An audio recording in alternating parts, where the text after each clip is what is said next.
Corona की विभीषिका के बाद अब कुछ जिंदगी पटरी पर लौटती हुई नजर आ रही है। कोरोना महामारी ने क्या आम क्या खास सभी के जीवन को काफी प्रभावित किया है। विशेष रूप से मध्यम वर्ग के परिवारों को, वे खेती किसानी करके पेट पालने वाले परिवारों को, वहीं दिहाड़ी मजदूरी कर परिवार चलाने वालों की तो इस कोरोना काल ने कमर ही तोड़ दी है। इसका उदाहरण चूरू जिले की सरदार शहर की कृषि उपज मंडी के रूप में देखा जा सकता है।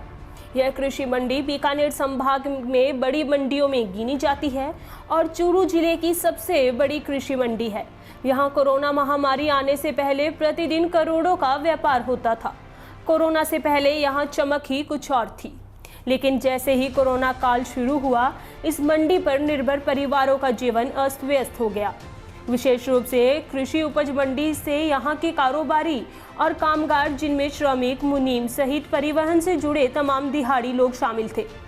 देश भर में इस सरदार शहर की कृषि उपज मंडी में मजदूरी करने के लिए मजदूर आते थे। विशेष रूप से 600 के आसपास यूपी, बिहार व पश्चिमी बंगाल के मजदूर यहाँ काम करते थे।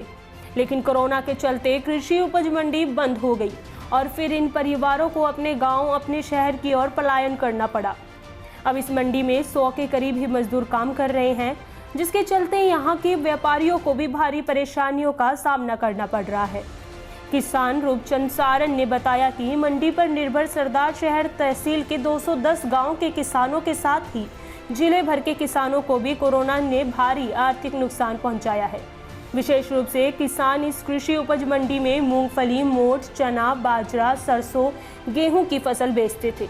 लेकिन कोरोना के चलते मंडी बंद होने से किसान अपनी फसलों को नहीं बेच पाए। उन्हें अपनी फसलों को औने पौने भाव में बाहर बेचनी पड़ी। लेकिन किसानों की उम्मीद है कि अक्टूबर माह से नया सीजन शुरू हो जाएगा। वहीं व्यापार एवं उद्योग संघ के अध्यक्ष शिवरतन शराफ ने बताया कि ट्रांसपोर्ट के खर्चों में कोरोना के बाद से ही भारी बढ़ोतरी हुई है। कोरोना के बाद में जैसे भी लॉकडाउन खुला, हैंडीक्राफ्ट का व्यापार यहाँ पे जैसे खुला, सबसे पहले तो यहाँ समस्या थी लेबर की समस्या थी। तो लेबरों की समस्या को हम लोगों ने, जो बाहर लेबर गए थे, उनको बसों से, गाड़ियों से बुलाकर इसको फैक्ट्रियों को चालू किया। उसके बाद समस्या रही माल की। जो लकड़ी है वो 2 महीने तक है, जहाँ से लकड़ी आती थी वहाँ पे आरे बंद थे। वहाँ पे जो लेबर थे वो लेबर वहाँ से चले गए थे। तो मेन समस्या लेबर की थी। उसके बाद दूसरी समस्या लकड़ी की थी। तो लेबर की समस्या हम लोगों ने लेबरों को बाहर से बुलाकर थोड़ा हल किया। लकड़ी की समस्या इतनी हो गई कि लकड़ी के जो भाव थे उनमें पहले से 100 रुपये तक का इफाजा हो गया। जो लकड़ी 400 रुपये आती थी वो 500 हो गई, जो 600 आती थी वो 700 हो गई, जो 700 आती थी वो 800 रुपये। 100 रुपये फुट की लकड़ी में तेज़ी आ गई और कुछ से लेबर कम होने से लेबर कॉस्ट में भी तेज़ी आ गई। कोरोना काल में ये मंडी का जो क्षेत्र है बहुत बड़ा क्षेत्र है और यहाँ पे मज़दूर दूर दूर से आते हैं। बिहार, बंगाल से मज़दूर आते हैं। सबसे बड़ी तो मज़दूरों की दिक्कत रही, जिनको बहुत दूर दूर जाना पड़ा और हर तरीके की दिक्कत हुई और रोज़गार यहाँ पे बिल्कुल ख़त्म ही हो गया था। और उससे ज़्यादा मज़दूरों, व्यापारियों को भी दिक्कत हुई, खूब परेशानी हुई। और सबसे बड़ी बात यह है कि सरकार की कोई मदद नहीं मिली यहाँ पे। तो हम आप मीडिया के माध्यम से यह कहना चाहते हैं कि सरकार उन बातों को ध्यान में रखते हुए कोई ऐसे कदम उठाए जिससे व्यापारियों की भी फायदा हो और मजदूरों को फायदा हो। कितने मजदूर काम करते थे? लगभग 600 या 700 मजदूर यहाँ पे काम करते थे, जिसके चलते कारोबारियों को काफी नुकसान हुआ है।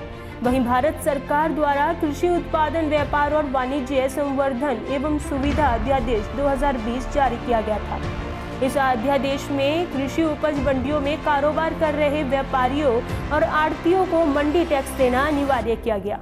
वहीं मंडियों के बाहर से काम करने वाले व्यापारी, मिल संचालक और वेयर हाउसेज को इससे मुक्त रखा गया है। इससे मंडियों में कारोबार समाप्त होने के कगार पर पहुंच गया है, जबकि मंडियों के बाहर असामाजिक तत्व सक्रिय हो गए हैं। कोरोना के चलते कृषि उपज मंडी से जुड़े हुए लोगों को काफी आर्थिक नुकसान उठाना पड़ा है। कोरोना काल से व्यापारियों का 70% व्यापार खत्म हो गया। गवर्नमेंट भी क्या है, व्यापारियों की तरफ देखती नहीं। यहाँ मंडी टैक्स ऑल ओवर इंडिया में राजस्थान में सबसे ज़्यादा है और ये कृषि केंद्र ये और लगा दिया 1%। इससे व्यापार काफ़ी प्रभावित हुआ है। राजस्थान की सभी 257 मंडियाँ बंद भी है। लेकिन अब उम्मीद की जा रही है कि जल्द ही इस क्षेत्र में भी तेजी आएगी और क्षेत्र से जुड़े हुए लोग आर्थिक संकट से उभर पाएंगे। वहीं सरकार को भी इस बात पर ध्यान देना चाहिए। सरदार शहर तहसील क्षेत्र में हैंडीक्राफ्ट का काम भी काफ़ी बड़े स्तर पर होता है। बीकानेर संभाग का यह पहला इंडस्ट्रियल एरिया है जहां पर बड़ी संख्या में हैंडीक्राफ्ट का काम होता है। सरदार शहर से विदेशों में यहां का हैंडीक्राफ्ट का सामान भेजा जाता है, लेकिन कोरोना के चलते इस क्षेत्र से जुड़े लोगों का व्यापार भी काफ़ी प्रभावित हुआ है।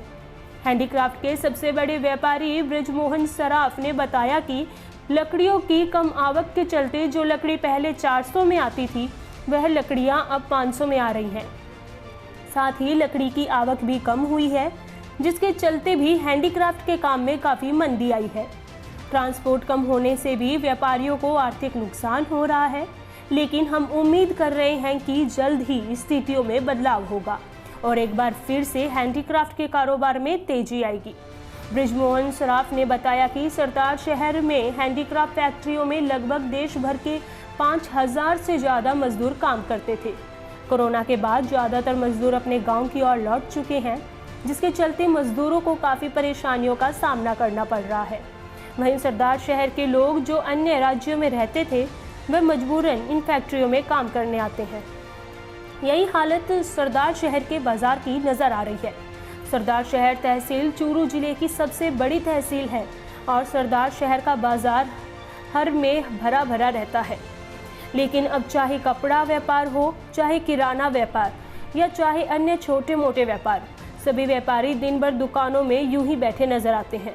बाजार की हालत देखकर यह अंदाज़ा लगाया जा सकता है कि व्यापारी कितने मंदे के दौर से गुजर रहे हैं और सबसे ज़्यादा प्रभावित यहाँ पर काम करने वाले मजदूर हुए हैं, क्योंकि 3 महीने उन्हें घर पर बैठना पड़ा और बाद में बाज़ार में काम कम होने के कारण उन्हें उचित मजदूरी नहीं मिल पा रही है, जिसके चलते मजदूर वर्ग सबसे ज़्यादा परेशान नज़र आ रहा है।